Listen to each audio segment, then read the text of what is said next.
I'm not gonna lie, this game pisses me off to no end.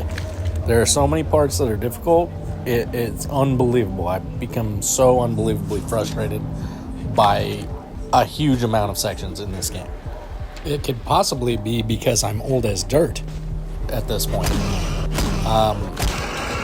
But holy crap, if there was ever a survival game in which you needed to actually survive by holding onto one bullet or a piece of an axe or a stick or throwing a rock, this is the game.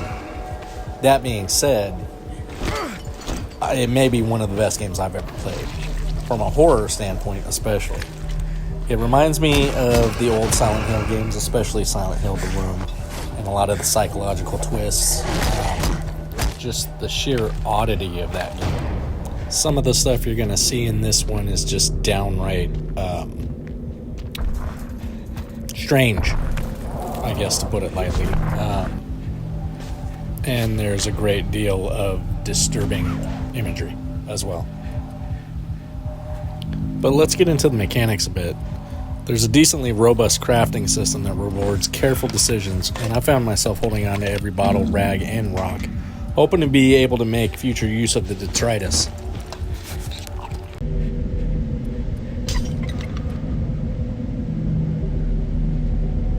Now, if you're lucky enough to not get murdered in a dark hallway, there's usually a crafting bench nearby in which you can craft healing syringes, band-aids.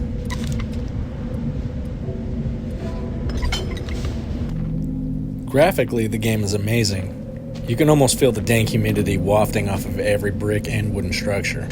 The lighting pulls you into every dark corner with a nice sense of dread, and steam and mist that emanate through every superbly designed section. The enemy design is also wonderfully terrifying and gives the faint air of nostalgia for older games like Condemned or The Suffering. In fact, some of these creature designs had me quite shaken, especially the ones that would give chase and force you to use your lighter strategically.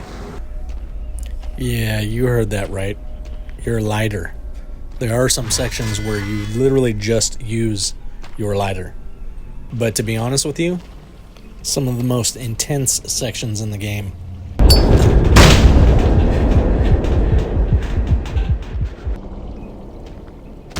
Whoa, no thanks. Combat is visceral and exciting, and you can really feel the momentum of every swing, stab, or bite. Weapons have a very special feel to them. I wouldn't say it's a feeling of rarity, although you are 100% going to want to scrounge whatever you come across. I'd say it's more along the lines of knowing that if used properly, this will help you survive. Gunplay in the game is great, but sparse, and you will truly want to save that precious ammo for the right moment.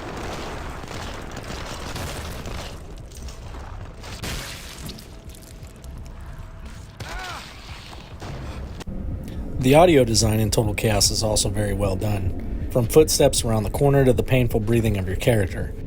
Everything in the sound design seems to have been designed to keep you as uncomfortable as possible for as long as possible, and there were a great many times during my playthrough that I was either terrified or jumped outright, simply because of a noise. You can really hear this game, and I feel that because of that, this journey into madness is compelling as hell.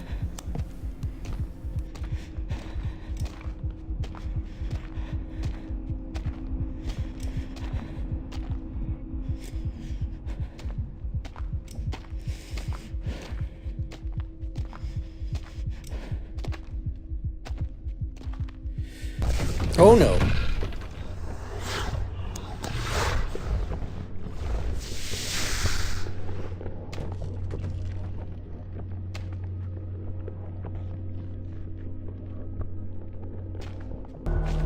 Overall, I think this game is amazing, and it kept me enthralled throughout its chapters, as I, like the protagonist, fell deeper into its subtle use of clever mechanics to help sink you into a sense of madness and dread. I would recommend this game for any fan of the horror genre, and for any gamer as well, and I feel like it really has to be played to be an experience, and I'm glad I did. But those are just my 2 cents. I hope you all have a great day.